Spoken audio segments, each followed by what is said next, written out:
Snow pressed against her cheek like a cold palm, refusing to let. Understood, in the space between one heartbeat and the next, that no one was coming back for her. She lay where they had left her, face down in the white silence of the Ashvale Mountains, her ceremonial cloak torn at the shoulder, her bare feet already gone numb past the ankle. She could hear the pack retreating, not running, not fleeing in shame. Walking, the steady, unhurried rhythm of boots on packed ice, receding without pause, without a single voice calling back to ask if she had risen. They had made their decision and they wore it calmly, the way the pack of Dusk Hollow wore every decision their Alpha King handed down. Without question, without mercy, without the small human courtesy of looking behind them. Mira let her palm fall flat against the snow and tried to push herself up. Her arms shook. The cold had been inside her for 20 minutes, maybe more, working its way through skin and muscle, the way it always did with wolves, who had been stripped of their inner fire, methodically, patiently, with the surety of something that had all the time in the world. Because that was what she was now, a wolf without her fire. A mate declared, and then undone in the same breath. A woman left in the snow while the most powerful pack on the northern continent walked away in perfect, terrible order. She almost stayed down. That was the truth she would carry with her for years afterward. That for 3 full seconds she considered letting the mountain have her. It would have been easier than what came next. And then she heard the sound that changed everything. A low, steady breathing beside her left ear, warm air against her frozen temple, a weight, enormous, familiar, wrong in every way that mattered, settling its great body against hers in the snow. Mira turned her head. The wolf that looked back at her was the largest she had ever seen outside of legend. Silver white, the color of moonlight caught in still water, with eyes the precise shade of amber that she had spent the last 3 years trying to forget. He was not one of hers. He was not even supposed to be here. He belonged to Calder Ashvale, the Alpha King, who had just walked away from her body in the snow, and he had stayed. The Alpha King's own wolf had refused to leave her. She stared at him for a long moment. He stared back. Between them, something passed that was neither language nor magic, nor any of the named things. Something older than either, quiet as the space between snowflakes, patient as stone. "Go," she whispered. Her voice was raw from cold and from the words she had not been permitted to say at the ceremony. "Go back to him." The wolf lowered his enormous head and pressed it against her ribs, and his warmth bled into her like the first light after a long dark, and Mira closed her eyes against the tears she had promised herself she would not shed, and held on.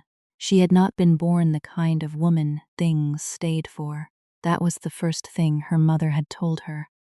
In the small, careful voice her mother used for true things. "You have her grandmother's face," her mother had said.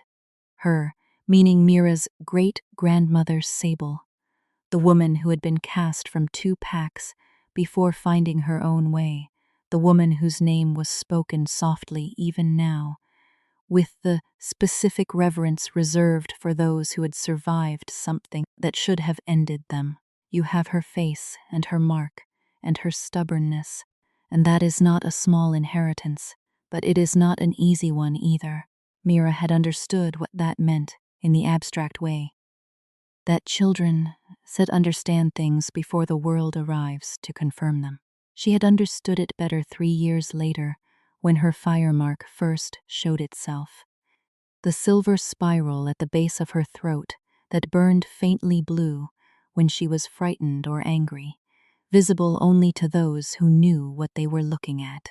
She had understood it completely on the morning of the binding ceremony, when she walked into the great hall of Dusk Hollow Keep as a guest of the Ashville Pack and a candidate for the mate bond trial, and she watched the faces of the women who had arrived before her go still and careful in that.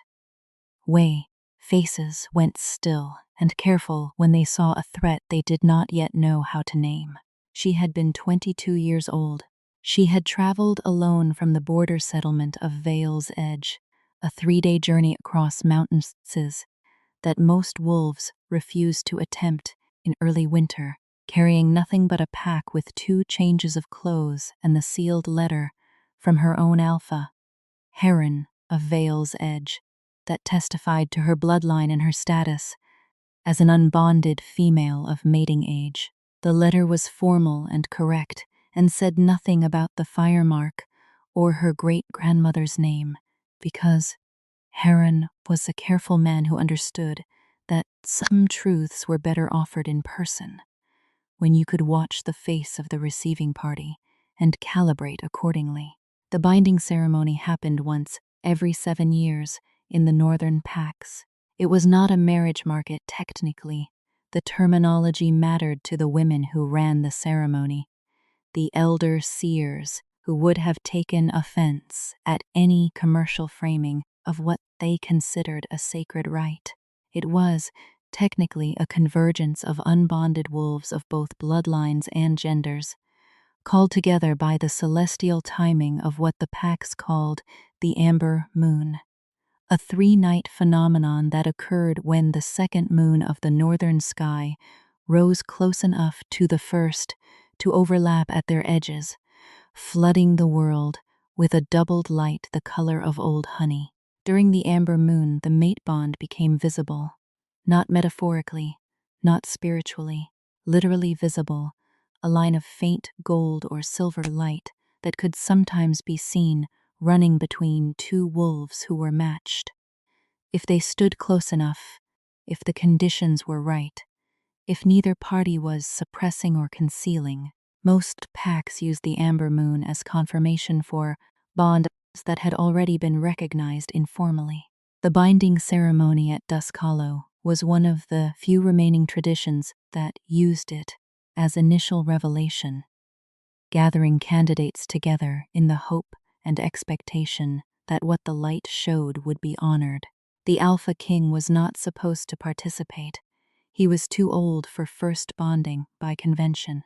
He was 31, already 7 years into his reign, and there was a long-standing understanding that an Alpha King who had not bonded by 30 would take a chosen mate through the council vote process, a political arrangement that had nothing to do with the Amber Moon. The elders had made this very clear to Calder Asheville, apparently, though the version of this conversation that Mira heard later was secondhand and filtered through the specific bitterness of a woman who had expected to be chosen. Calder had come anyway, not as a candidate. As the host, it was his keep, his territory, his Amber Moon. He stood at the edge of the ceremony hall and watched, and his wolf sat at his heel, and none of this should have involved Mira at all, except that when the Amber Moon rose on the first night, and its light came through the high windows of the ceremony hall in that doubled, honeyed flood, every head in the room turned the same direction, toward Mira. She had felt it before she understood it, a warmth at the base of her throat where the fire mark lived, spreading outward across her collarbones, down her sternum, into her hands, and from the other side of the room, across 20 feet of cold stone floor, and the silent space between 2 people who had never spoken, a thread of light so fine it was almost invisible, even in the Amber Moon, running from her chest to his. She had looked up and found Calder Asheville already looking at her. His face gave nothing away. He was a man trained from boyhood in the containment of expression, the Alpha King's specific discipline of showing only what he chose to show. But his wolf, that great silver-white creature at his heel, his wolf had lifted its head and looked at Mira with those amber eyes, and something in the animal's posture had shifted, recognized, stilled. The hall went very quiet, and then Elder Sina had crossed the room in 4 quick steps and placed herself between them, and the thread of light wavered and dimmed, and Everything that came next happened in the register of politics rather than magic. Mira had not been allowed to speak at the ceremony. This was not a rule she had been told in advance.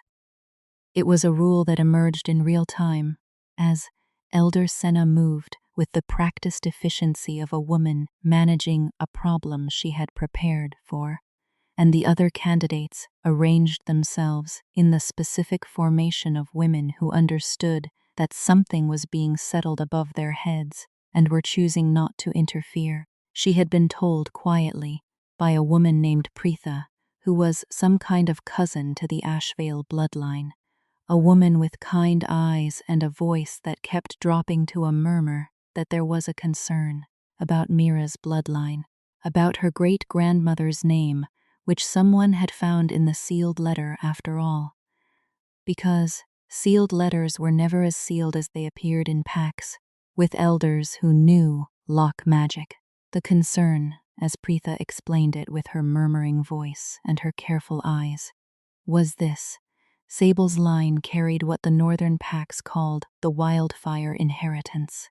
Not a curse exactly, not a blessing exactly, a capacity for power well beyond the normal range of a bonded female wolf, power that, in prior centuries, had expressed itself in ways the established packs found difficult to accommodate. The elder seers had opinions about the wildfire inheritance. Those opinions were old and settled and not open for discussion. Certainly not.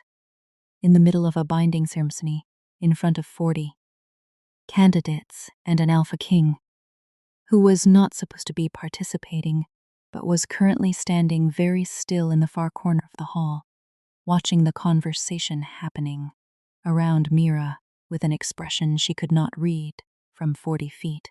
She had not argued.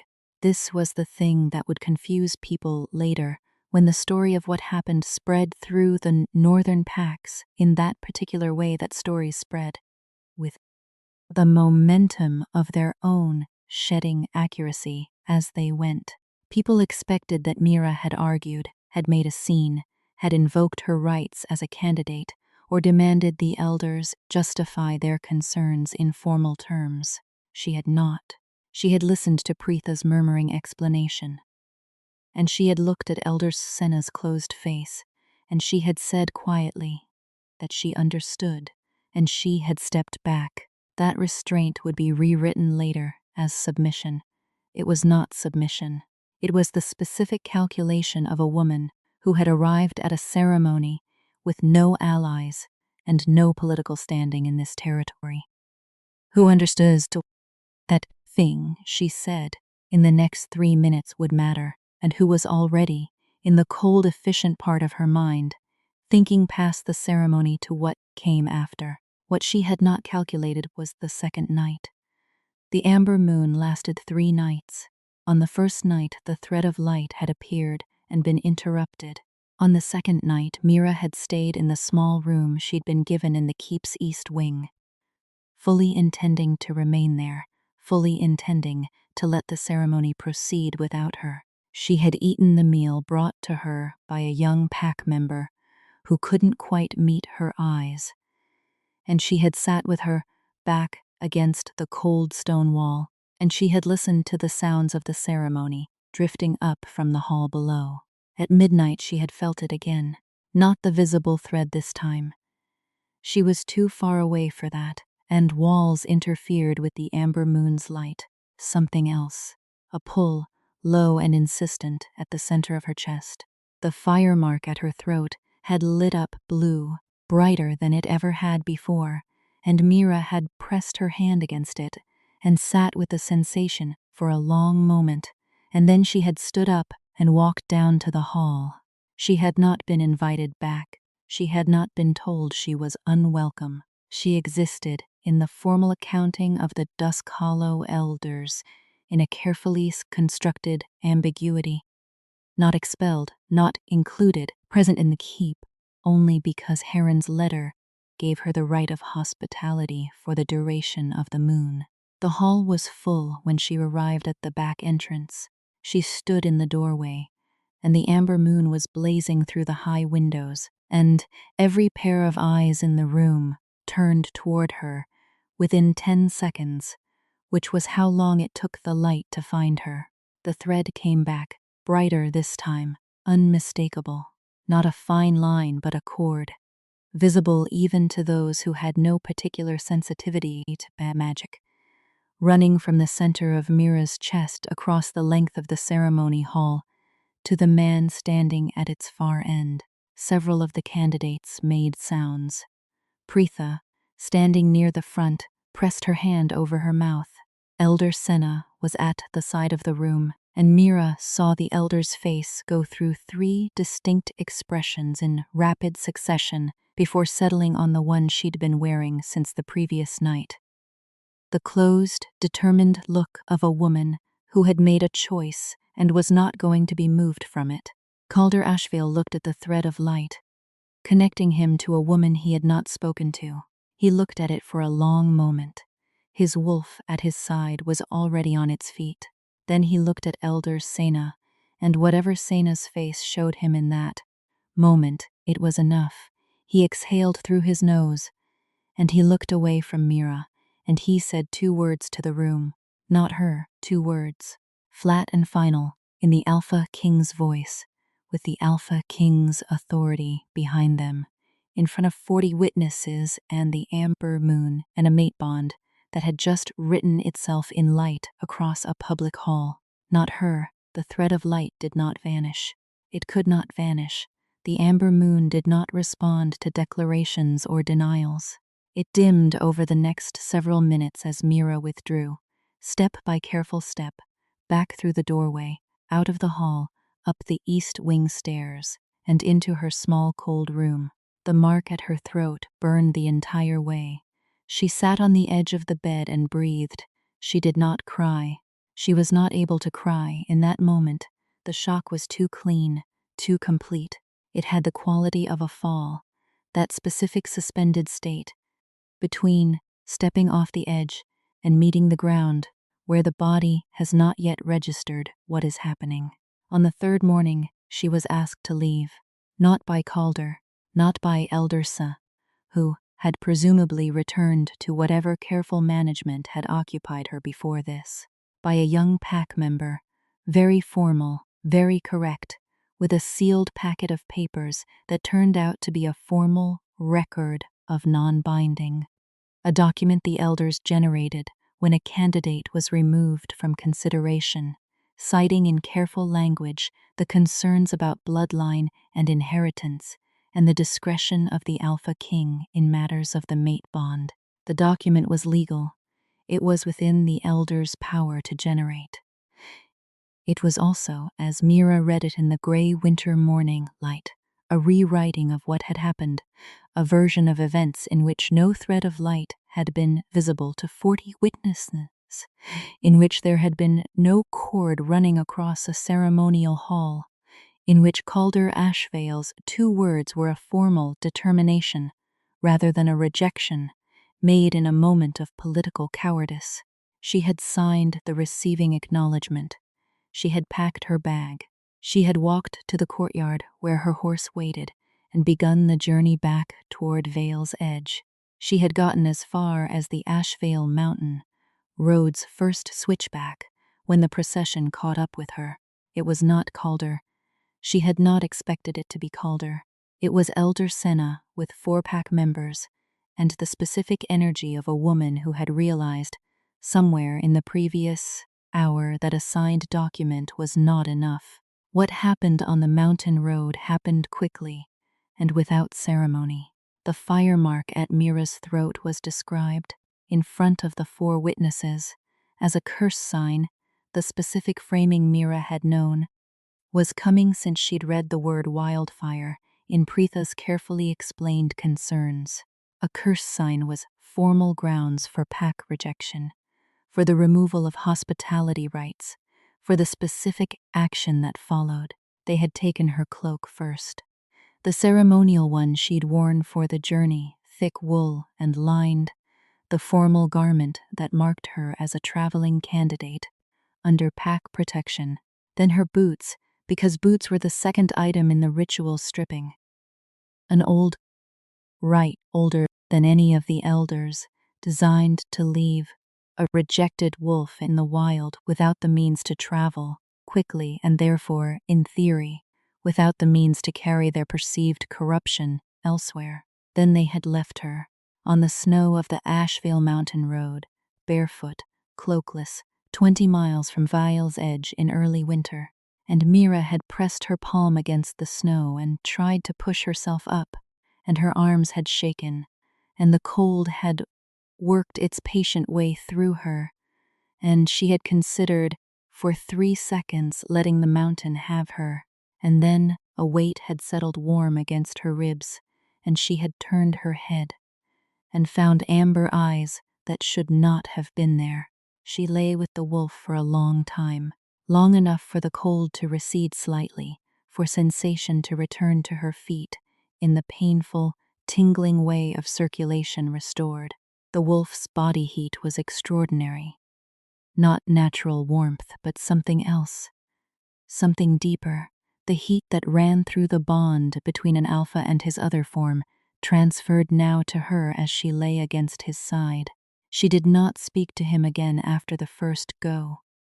She understood, in some wordless way, that he was not going to leave, and that arguing with the decision of a creature who had made it with his entire body was futile. So she lay still and let his warmth work into her, and she thought about Heron, who did not know what had happened and would not know for 3 days at minimum. She thought about the record of non-binding which she had signed and which would be registered with the Northern Pack Council within the fortnight. She thought at her great-grandmother Sable, who had been cast from 2 packs and built a 3rd from the women who followed her out of the cold, and whose bloodline had apparently never stopped being a problem for people who benefited from what it carried without wanting to acknowledge what it was. She thought about the fire mark, which was still burning at her throat, not with cold, not with fear, but with something she had not felt before, something that had started when the wolf pressed against her and had not stopped. A heat that matched his, a resonance. She sat up slowly. The wolf lifted his head and watched her. She put her hand on his neck, feeling the dense winter coat, the enormous muscles beneath, the deep vibration of his breathing. "What are you doing?" she asked him quietly, really asking. He looked at her with Calder's eyes. She could not stop thinking of them as Calder's eyes, though they were the wolf's, though the man and the wolf were the same, and also not the same. A distinction that Pack philosophy spent considerable energy on without ever fully resolving. He looked at her with those amber eyes, and what she saw in them was not the blankness of an animal. It was recognition. That was the thing about the mate bond, that the elders' documents and the formal ceremony language and the political management of the record of non-binding all failed to account for. It did not operate through human channels. It did not require permission. It did not respond to a declaration that said not her. It had written itself in light across a hall in front of 40 witnesses, and it was apparently still writing itself here, in the snow of the Asheville Mountains, in the wordless understanding between a wolf who had refused to leave and a woman who was trying to decide whether to stand up. She stood up, her feet screamed, she bore it. She found a fallen pine branch 3 feet away and stripped the smaller branches from it against the side of a rock, making a walking staff. She looked in the direction of Vale's Edge, south and down the path, clear from here if she could stay on the road. 20 miles, in early winter, without boots. She looked at the wolf. He stood, a movement of that great silver-white body that made the snow around him seem small. And he positioned himself on her left side. Her weaker side, the side she'd injured 3 winters past in a training accident, and that still ached in cold weather. He pressed his shoulder against her hip, steady and deliberate, and Mira understood what he was offering.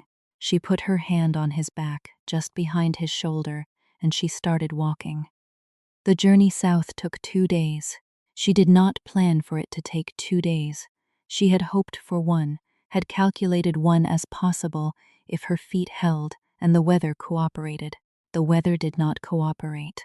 A storm came down from the high peaks in the late afternoon of the first day, the specific kind of Asheville mountain storm that moved fast and hit hard, and turned a passable road into a white wall of wind and confusion.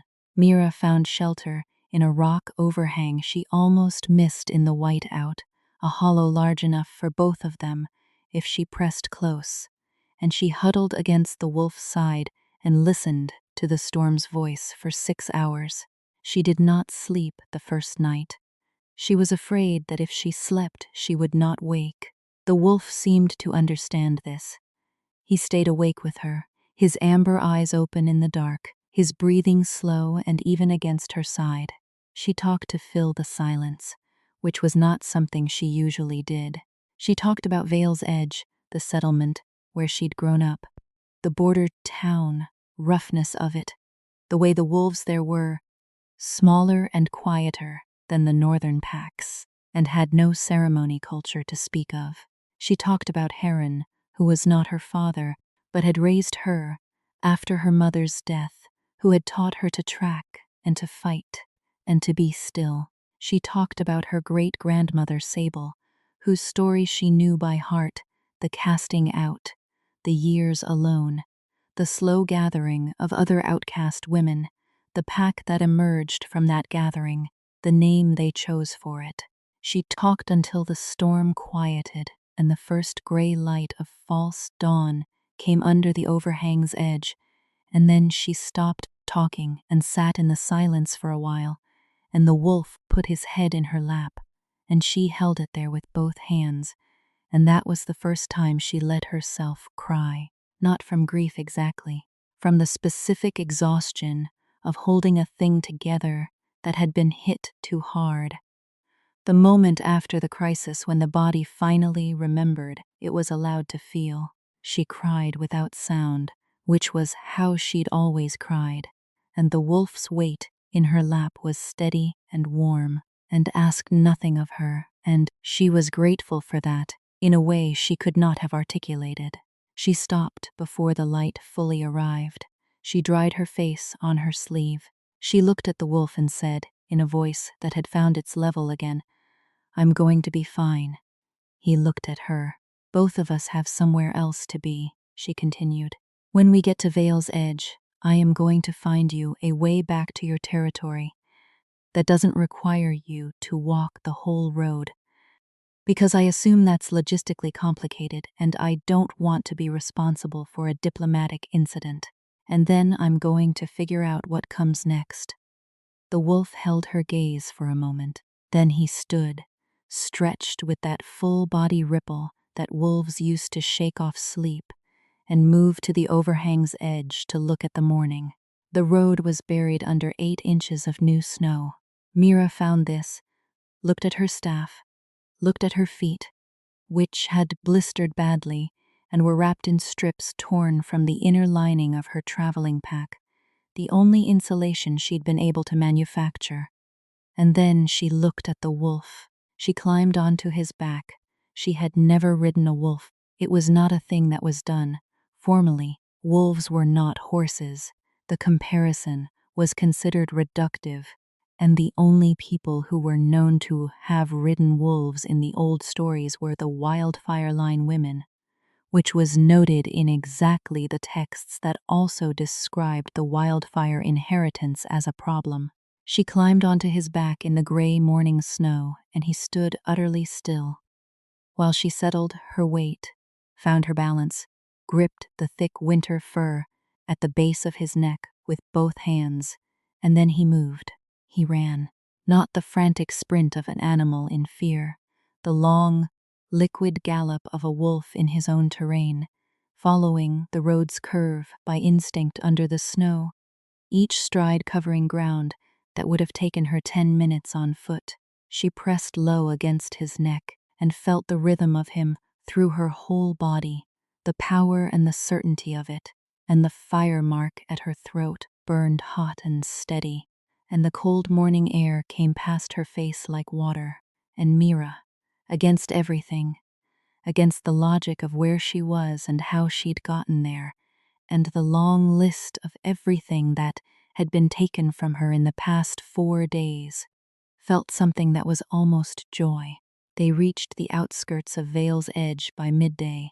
The settlement's outer watchwolves scented him before they saw him, and Mira felt the change in the air, the specific electricity of a pack boundary, recognizing something large and other and powerful entering its margins. She slid from his back before they reached the first watchpost, because she did not want the complications that would come from arriving home on the Alpha King's wolf, and she stood in the snow and looked at him. He stood looking back at her. "Thank you," she said. It was inadequate. It was the only word she had that fit the shape of what she meant. She turned and walked the last quarter mile to Vale's Edge. Heron was at the gate when she arrived. He took one look at her, the blistered feet, the torn cloak substitute she'd made from her pack's carrying cloth, the mark at her throat blazing visible blue, even in daylight, and he said nothing, only stepped aside and let her in. He had soup hot within 20 minutes, and a healer at her feet within 30, and he'd sat across the table from her while she ate and waited for her to tell him in her own time. She told him everything. She had not intended to tell him everything. She had intended to give him the summary version, the facts without the layers, because Heron was a man who made decisions based on facts, and she didn't want his decisions contaminated by her emotional experience of those facts. But something had come loose in her during the 2 days on the mountain, and the words came out complete, with all their layers still attached. The thread of light, Calder's 2 words, Elder Senna on the road, the record of non-binding, the boots and the cloak, the wolf. Heron listened to all of it with the particular stillness he used when he was forming a position. At the end he was quiet for a moment, then he said, "The wolf came back." "Yes." "His wolf, the Alpha King's other form." "Yes." Heron looked at his hands on the table. He was 60 years old and had been leading Vale's Edge for 20 of those years, and he had the specific weathered quality of a man who had seen enough that very little surprised him anymore. He was surprised now, she could tell by the set of his jaw. "The Wildfire inheritance," he said slowly. "Your great-grandmother, you know the stories. What she could do, I know the stories. She could call the other form, any wolf's, even against the human self's decision." He paused. That was why the packs were afraid of her, not the power itself, the independence of it. A wolf who chose her over his human self's political choices. Mira set down her spoon. She had not thought of it in exactly those terms, and the framing arrived with the cold clarity of something true. Not a curse sign, not an aberration. A capability, old, specific, documented in the stories her great-grandmother's pack had preserved. The wolf did not stay because something was wrong with her. He stayed because something in her called to the deepest layer of his nature, the layer that ran below politics and declarations and sealed documents and 2 words spoken in a ceremony hall. Not her, Calder had said. His wolf had heard something different. The weeks that followed were not quiet. The record of non-binding reached the council within the fortnight as expected, and then the specific ripple of that document spread through the northern packs, the way documents of that kind did, creating a formal impression that the elders intended and an informal conversation that they did not control. People talked. The thread of light in the ceremony hall had 40 witnesses, and it was not, it turned out, a thing that 40 people could be counted on to keep among themselves. Versions of it circulated. The curse sign framing circulated harder, because the elders were invested in that version, and had the infrastructure to amplify it. But it ran alongside the other version, the one where the light was real and the rejection was political, and a woman had been put barefoot in the snow on a mountain road. Mira did not try to manage the story. She had no mechanism to do so, and she was occupied with other things. She trained. This was the part of her life that she had been moving toward. Without knowing it, the part that the binding ceremony had cleared the path to, by removing everything she might otherwise have done. Instead, she was 22 years old with a wildfire inheritance and a mate bond that had been formally rejected, but had not, as far as her body was concerned, stopped existing, and she had nothing left to protect. Heron had a contact, a woman named Sarah Coldvale, who lived in the high settlement of Thornwatch, a day's ride north of Vale's Edge, who was known in the border territories as someone with extensive knowledge of the old bloodline capacities, not the elders' knowledge, which was political and concerned with management. Sarah's knowledge was archival. She had spent 40 years collecting the accounts of wolves from the wildfire lines and the other old bloodlines that the established packs called dangerous, and what she had assembled was not a list of threats, but a catalogue of capabilities. Mira spent 8 months in Thornwatch. She arrived in early spring when the last of the mountain snow was still thick on the upper passes, but the lower slopes were beginning to green. She was thin from the winter, still favoring the cold, damaged feet that had healed imperfectly. Carrying Heron's pack and her great-grandmother's name and the fire mark that had started blazing blue more frequently since the amber moon, apparently stimulated by whatever had been activated at the ceremony. Sarah Coldvale was 70 years old and had the appearance of a woman who had decided some time ago that comfort was more important than impression. She lived in a stone house at the edge of Thornwatch's single road, surrounded by the books and scrolls of her archive, and she had looked at Mira for approximately 10 seconds before saying, "Sable's line. I can see it in the mark. Come in." The work they did together was not simple. The wildfire inheritance was not a single power with a single expression. It was a cluster of related capacities, and which of them manifested in any individual depended on factors that Sarah described as part innate and part developed. The way an aptitude for music was innate, but facility required practice. Mira had the calling capacity. Obviously, the wolf on the mountain road had demonstrated that, and Sarah confirmed that this was the primary wildfire signature. But there were others. There was the fire sight, the ability to perceive the mate bond thread even outside the amber moon. There was the warmth sharing, the capacity to extend her inner fire to another wolf in cold or crisis. There was the pack sense, a deep sonar of emotional state that ran through any wolves she was in sustained contact with, letting her feel the texture of their bond connections, the way a blind person read a text with their fingertips. And there was a fourth capacity that Sarah approached carefully over several months, only after the others were well established. The wildfire women, in Sarah's records, had sometimes been able to do something to a wolf who was denying their mate bond. Not force, not compulsion, something more precise, the ability to find the part of a wolf's nature that had gone underground, the suppressed recognition, and surface it, bring it up like water from a deep well, present it to the Sims in terms that could not be managed or contained or denied. Not her, Calder had said. His wolf had already answered that. The question that occupied Mira for the 8 months in Thornwatch through the spring and summer and into the early autumn was not whether she would use this capacity.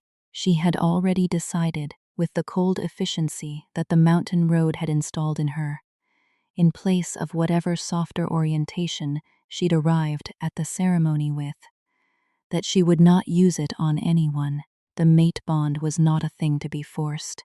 Even the surfacing capacity, even the gentle version, the one that only brought up what was already there, required a consent that she was not entitled to demand.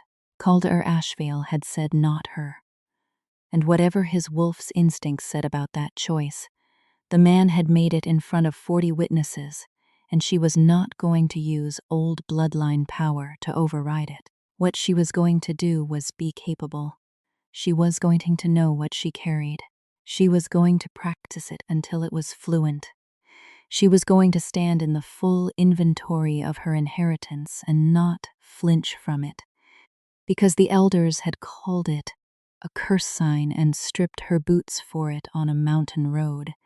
And if she spent the rest of her life and treating it as a curse, she was agreeing with them, and she was finished agreeing with people who had taken her boots. So she trained.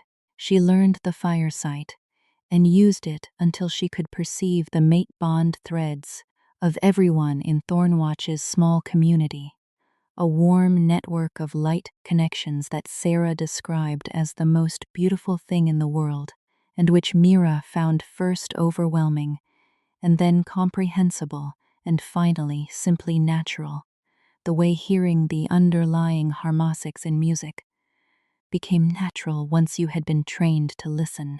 She learned the warmth sharing and practiced it on Sarah's old sheepdog, who was arthritic and cold in the mornings, and who received her warmth with the uncomplicated gratitude of an animal who did not know it was supposed to be afraid of her. She learned the pack sense and sat with what it showed her, the 100 small griefs and desires and attachments of the people around her, and she kept all of it in confidence because it was not hers to use.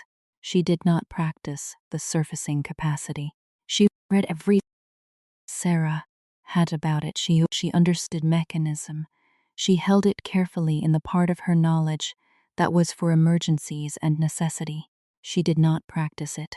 What she practiced instead, in the evenings when the archive work was done and Sarah had gone to bed and the fire in the small hearth burned low and orange, was the thing that had no name in any of Sarah's records.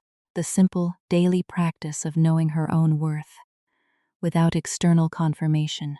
The work of being a woman who had been told not her in front of 40 witnesses and had survived the winter and come through the mountain and arrived at 70-year-old wisdom in a stone house at the edge of a small road, and was still stubbornly with everything she now knew, worth the mate bond that had written itself in light across a ceremonial hall. She had not forgotten it. That was the thing she had to sit with some evenings. She had not forgotten the thread of light or the feeling of it in her chest when the amber moon found her, or the specific quality of Calder Ashvale's gaze when he'd looked across the hall at her on the second night. Before the political calculation, before the not her, that half second of unguarded recognition that she had seen and that 40 other people had probably also seen, and that the record of non-binding had very carefully failed to mention. She had not forgotten his wolf's eyes in the snow. She left Thornwatch in early autumn, 8 months after she'd arrived. She embraced Sarah at the gate of the stone house, and Sarah held her with the specific strength of a woman who had been many people's only ally for a long time and knew what it cost. "You know what you are," Sarah said. "Don't let anyone recount that knowledge for you." Mira nodded. "And when it comes," Sarah said. "Not if, when," with the certainty of a woman who had read 40 years of wildfire histories. "Let it be on your terms." She traveled back to Vale's Edge through the autumn and spent the winter there, quiet, present, useful. She helped Heron with the administrative work of the settlement, which was considerable, and which he had been managing alone for too long. She taught tracking to the younger wolves, who were training, because she was good at it, and because it kept her outside and moving, and she needed that. She tended her fire mark with the daily practice, Sarah had given her, keeping it controlled, banked, present, but not broadcasting. She heard through the network of border pack information that Heron maintained that the Alpha King of Dusk Hollow had not chosen a mate through the council vote process. The year the process would have required, it came and went. There were various reported explanations, political complications, the council's own disagreements about which bloodline should be elevated. Calder Ashville's apparent indifference to the whole question, what the reports did not say, but what Mira's firesight would have told her if she'd been in range. She could only imagine. She did not seek range. She stayed in Vale's Edge and did her work and let time pass. And then, 14 months after the Amber Moon, a letter arrived from Dusk Hollow. Not from Calder, from Preetha, the kind-eyed cousin who had explained things to her in murmuring voices at the ceremony. The letter was brief and careful. Preetha was clearly writing it under some constraint, and what it communicated, between the formally correct lines, was this: Elder Senna had died in the autumn. The new elder cohort had a different composition. There were people within Dusk Hollow who believed the record of non-binding had been improperly generated, and the Amber Moon was coming again. Not for 7 years. That was the ceremony cycle, the formal gathering. But the Amber Moon itself, the celestial phenomenon, occurred on its own schedule, and it was coming in 8 weeks, and it would be visible from Dusk Hollow as clearly as from anywhere in the Northern Territory. Mira read the letter twice. She set it down. She picked it up and read it again. She thought about the mountain road. She thought about the boots. She thought about Sarah's word. When she did not send a reply to Preetha, she spent 4 days in Vale's Edge completing the work she'd taken on, transferring what she could to Heron's other helpers, leaving nothing half done. She packed a bag, better than the one she'd carried to the binding ceremony, with the changes she'd learned about what she actually needed. She packed her walking staff, which she'd kept. She told Heron she was going back. He looked at her for a long moment with those weathered eyes. Not for him, he said. Not a question. No, she agreed. Not for him, for yourself. For what's mine, she said, which was more precise. He had nodded. He had embraced her at the gate, the same way Sarah had. You know what you are, he said, echoing Sarah without knowing it. Because some truths arrived from multiple directions. She understood that. She crossed back into Ashvale territory on a cold morning 6 weeks later on the same mountain road where they had stripped her boots. She stood at the point she remembered. The switchback, the particular rock formation she had memorized, because you always memorize the places where bad things happened. It was how the body protected itself. And she breathed the mountain air and felt the territory's magic recognize her. This was the thing about pack territories that the formal accounts underplayed. They were alive, in the specific way that any space inhabited by bonded wolves over generations became alive, layered with the accumulated magic of those bonds. Territory recognized wolves who had claims within it, and Mira's claim was written in a thread of light that 40 people had witnessed, and that no record of non-binding could officially erase, because the Amber Moon did not file documents. The territory felt her standing on the switchback. She felt it feeling her. The fire mark at her throat came alive, softly, a warm blue glow against the morning gray, and the mountain held her in its attention for a moment, and then it let her pass. She walked to Dusk Hollow Keep. She did not hide her arrival. She did not take a secondary road or arrive after dark or present herself to anyone less central than the gate wolves of the keep itself, because she was done with approaches that could be managed. She walked up the main road in the mid-morning light and stood at the gate and stated her name. The gate wolf knew it. She could see it in his face. The recognition, the quick recalibration, the uncertainty about what to do, with a name that appeared on both a record of non-binding and a list of people who had been reported to have ridden the Alpha King's wolf out of the mountains. He sent a runner inside and asked her to wait politely, with the specific courtesy that Dusk Hollow wolves extended to situations they were not sure how to classify. She waited. She was good at waiting. She had spent 14 months becoming good at waiting. Preetha came out instead of whoever the gate wolf had summoned.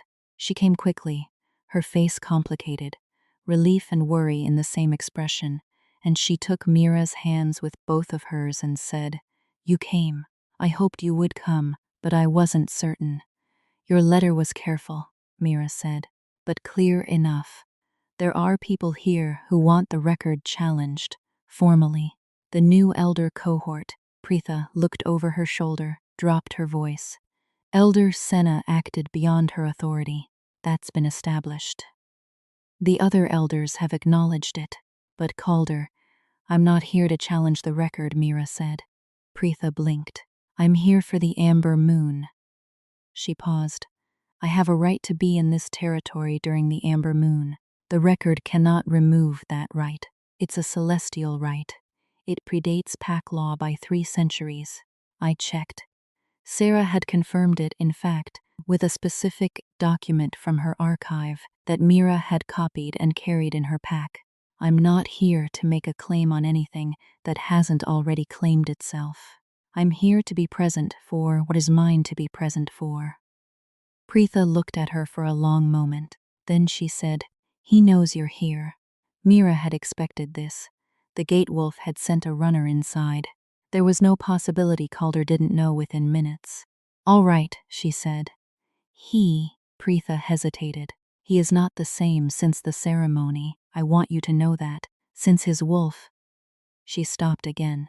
"Since his wolf stayed with me," Mira finished gently. "Since his wolf came back," Preetha corrected quietly. 3 days later, but changed. There is a word in the old accounts. The elders don't use it anymore, but the older members of the pack know it. Fractured.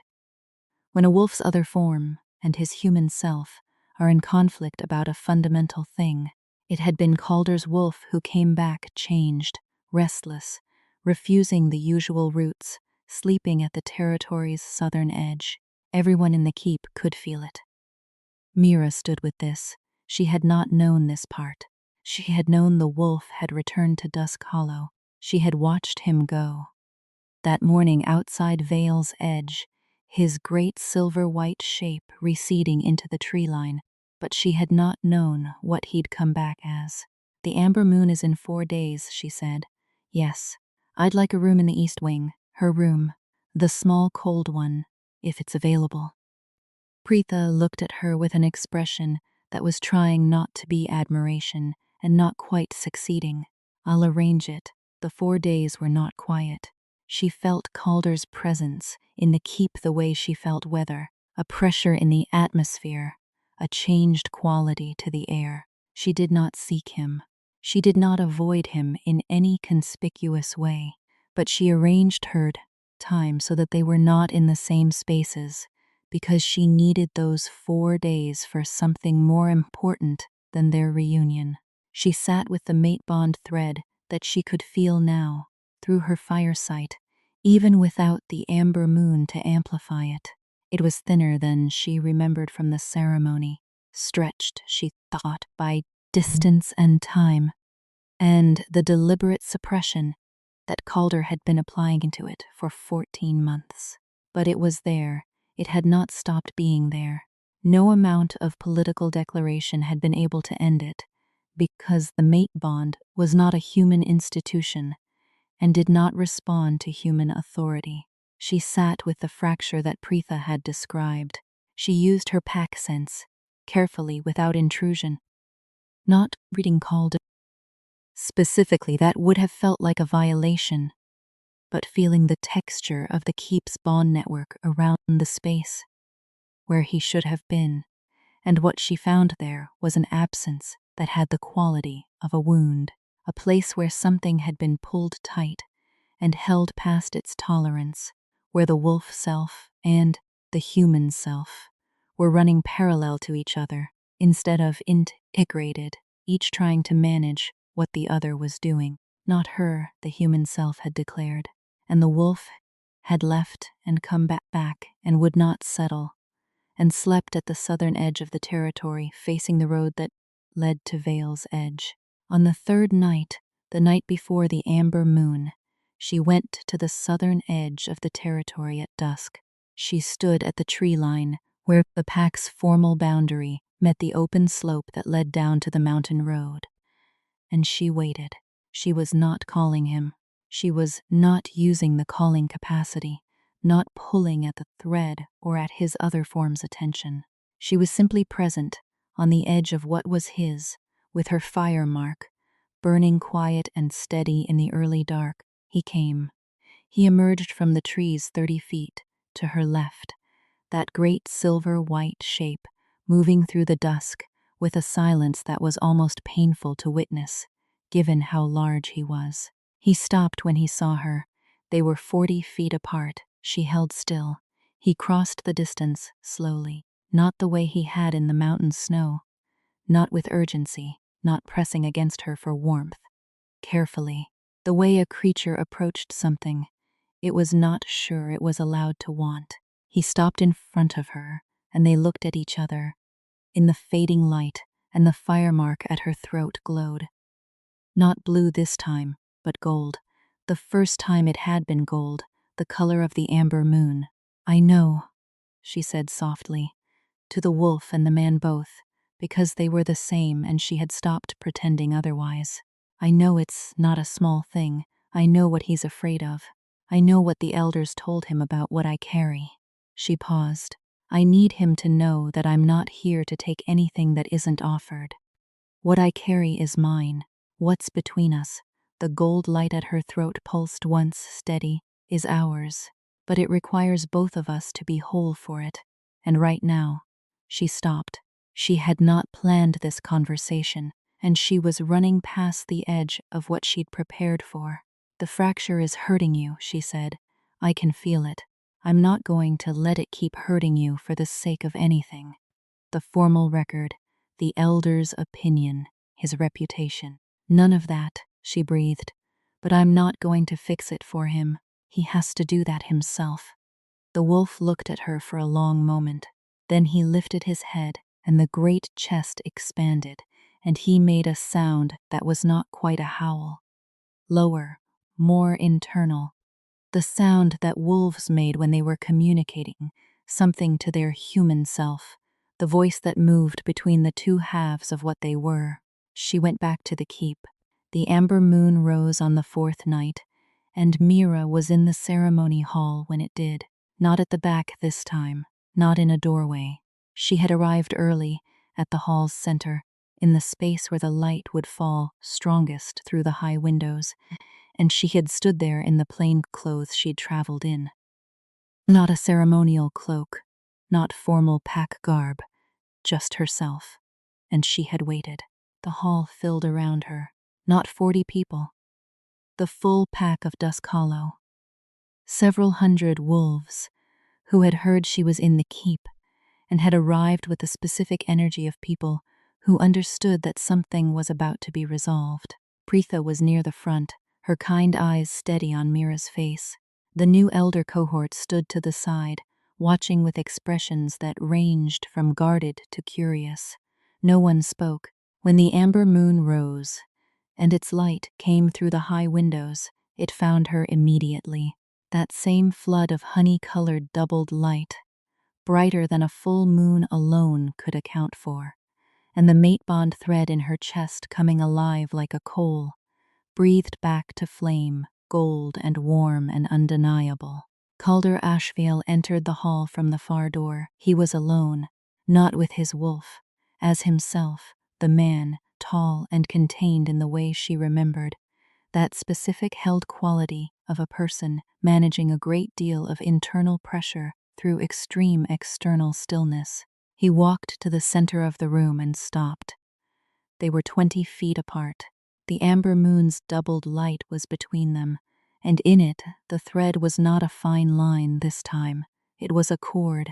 It was a rope of light, gold and silver woven together, broad and bright and blazing, and every single person in the hall could see it, and the hall was perfectly silent. Calder looked at the cord. He looked at Mira. His face was not the Alpha King's closed discipline this time. It was a face with something undone in it. Something that had been held tight for 14 months, releasing its tension, the specific exhaustion of a person who had been fighting a losing battle and had finally, in this moment, accepted the accounting. He crossed the 20 feet. He stopped in front of her. Up close, she could see the specific quality of what she'd felt through the pack sense as a wound. It was in his eyes, that fracture. The wolf and the man both present simultaneously, both exhausted from the effort of running parallel. He said nothing for a moment. She said nothing. She had nothing to prove in silence, and she was content to let him arrive at his own words in his own time. "I was afraid of what you carried," he said finally. His voice was quiet, not the Alpha King's voice, but something underneath it. The wildfire inheritance, what the records said it had done to the packs that housed it. He paused. "I was also wrong about what the records meant, about what you were." Another pause. "My wolf." "I know," she said. "He has never." Calder stopped, started again. "He has never disagreed with me before, not in 31 years. He's never split from a choice I made. When he stayed with you." He looked at his hands. "I told myself it was the bond. Just the bond, just chemistry. It didn't mean. It meant everything it means," she said, without cruelty. "And you knew it." He looked up at her. The amber eyes, his eyes, not the wolf's, and the wolf's, because they were the same, she had always known they were the same, were very direct. "I put you in the snow," he said, "barefoot, in early winter, on a mountain road 20 miles from." He stopped. The full sentence seemed to cost him something. "You did," she agreed. She was not going to soften it for him. He needed to hold its weight. "I can't undo that," he said. "No, I can," he paused. "I can stand here and let the moon make visible what I've been pretending wasn't there. I can challenge the record before the council, in formal session. I can. None of those are what I need from you," she said. He waited.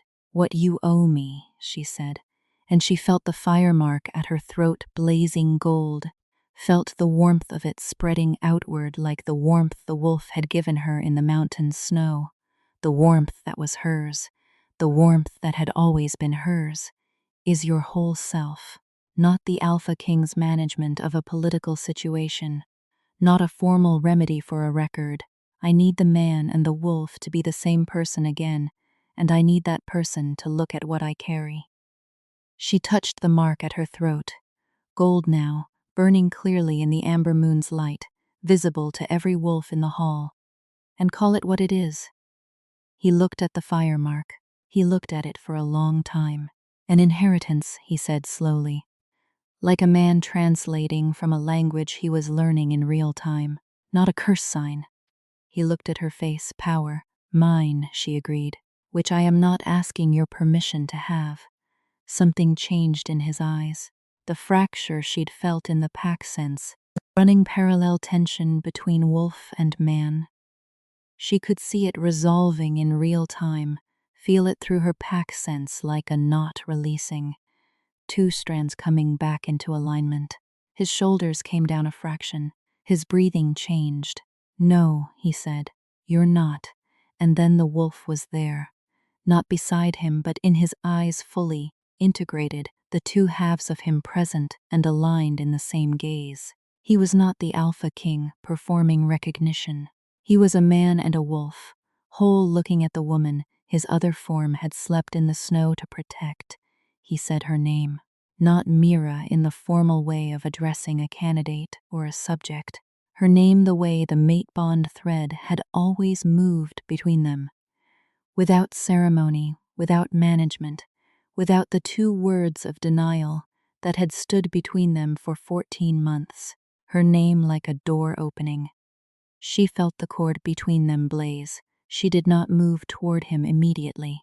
She stood in her own warmth, in the full gold light of her mark and the amber moon, in the middle of the hall of Dusk Hollow Keep, surrounded by the pack that had witnessed both his rejection and this. And she breathed, and she let herself feel the full weight of what was being offered without flinching from it. Then she closed the remaining distance between them. She did not imitate him. She put her hand against his chest, over his heart, the way you did when you were checking a wound. Present, deliberate, specific.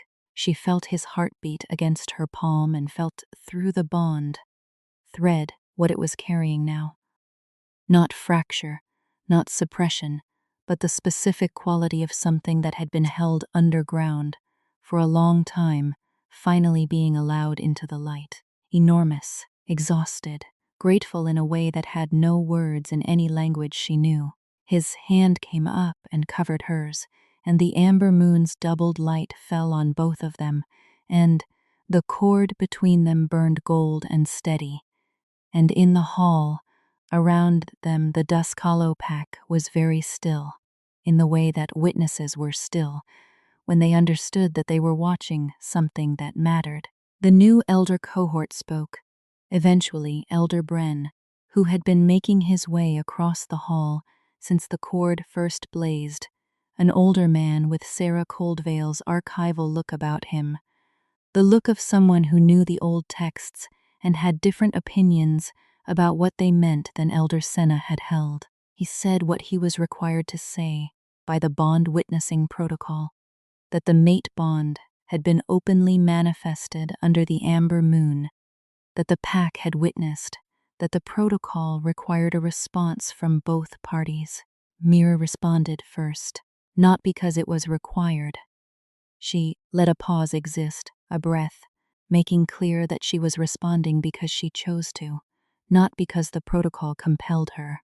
She spoke her name and her bloodline, including her great-grandmother's name in full, clearly, without softening or omitting. Sable's line, the wildfire inheritance, said as a fact and as an inheritance and not as an apology. Calder responded second. He spoke his name and his title and his bloodline, and then he said something that was not in the protocol, a deviation, deliberate, witnessed. I was wrong, he said, to the hall, to the elders, to the record that would be made of this night. In the previous ceremony, in the record generated under Elder Sena's authority, the determination made was without legitimate basis. The candidate presented a valid bond and was denied without lawful cause. He was using the formal language, the declarative voice of an alpha king before his pack, because the formal language was what would stand in the record, but he was looking at Mira while he said it. I name that wrong. I do not ask the record to be amended. I ask it to be superseded by this. The hall exhaled. Elder Bren made the formal notation that would be filed with the Northern Pack Council. He would note the date, the moon, the witnesses. He would note the cord of light, visible to all present. He would note the declarations. He would note, in the specific language the archive used for unusual occurrences, the mark on the new mate's throat, gold, not blue, burning steady in the amber moon, which had not been seen since the records of a woman named Sable, 3 generations past, who had been cast from 2 packs and built a third. Mira felt the notation happening, felt it through her pack sense, as a small shift in the Keep's living record. The territory incorporating something new, the same territory that had recognized her on the mountain road, the same magic that had let her pass the boundary without challenge. It was all the same system. She understood now. The mate bond and the territory magic and the fire mark and the amber moon and the wolf who had lain in the snow with her were all part of the same fabric. And the fabric had always known what it was doing, even when the human decisions layered on top of it had been trying to say otherwise. She stood in the hall with her hand against the chest of the man who had said not her, and meant it and then spent 14 months fracturing under the weight of that choice. And she felt the cord between them steady and bright. And she thought of the mountain road, and the cold palm of snow against her cheek, and the 3 seconds she had considered letting the mountain have her. And she thought about Sarah Coldvale's word, when, and she thought about Heron at the gate saying, "Not for him, for yourself." She had come back for what was hers, the inheritance, the mark, the bond, the right to be in this territory during the amber moon. She had gotten more than she came for, because what was hers had turned out to be more than she'd inventoried. Later that night, when the hall had slowly emptied and the amber moon still blazed through the high windows, and the cord between them had settled from its blazing into something quieter and permanent, Calder said, "His name, the wolf, he has always had a name, but I've never told anyone." And she looked at him. "Mira," he said. "His name is Mira." She was still for a moment. Then something opened in her chest, not the bond thread, not the fire mark, something older and simpler, the specific warmth of being known before you know you're being known, of someone having carried your name in the deepest part of themselves for longer than either of you had understood. He named himself, Calder said quietly. "The summer before the binding ceremony. I didn't know what it meant. I didn't know he was capable of it. I told myself it was coincidence." She thought of the wolf in the mountain snow, his amber eyes and his steady warmth, the way he had positioned himself on her weaker side and walked with her toward what came next. She thought of him sleeping at the southern edge of the territory for 14 months, facing the road to Vale's Edge. She thought of her great-grandmother Sable, who had been cast from 2 packs and built a third, whose name was spoken softly, whose line had never stopped being inconvenient for people who benefited from what it carried, and who had apparently known, across 3 generations and in the way that certain truths survived the people who held them, exactly what her granddaughter's name would mean to a silver wolf who had not yet been born. Mira touched the fire mark at her throat, gold now and steady, warm as a held coal, as patient as the mountain that had tried to take her and failed. She looked at the man who had learned, the hard way and too late, and then precisely on time, that some things could not be managed or denied or put barefoot in the snow and expected to disappear. She looked at him with the full, quiet weight of everything she had carried, alone, across 14 months, and 2 mountain crossings, and 8 months in a stone archive, and 1 long cold night in a rock overhang with a wolf who shared her name. And she smiled. He always knew, she said, and what had been taken was no longer something taken, because she had gone back and retrieved it herself, and it had turned out to be not a single thing, but an inheritance of everything she had always been.